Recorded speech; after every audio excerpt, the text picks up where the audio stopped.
Hello friends, welcome to my new YouTube channel জি.কম YouTube channel. তোমাদের সবাইকে জানাই খুব স্বাগত আমার ইউটিউব চ্যানেলে।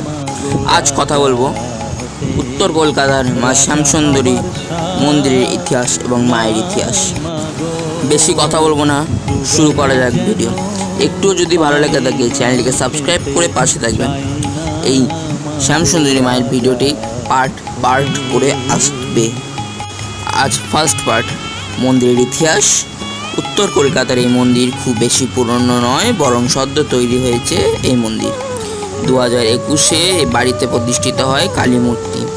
তার আগে দীর্ঘদিন অন্যত্র ছিলেন। তারপর কলকাতায় পদার্পণ, লোকমুখে প্রচার পেয়ে শ্যামসুন্দরীর পরিচিত ছড়িয়েছে দূর দূরান্তে।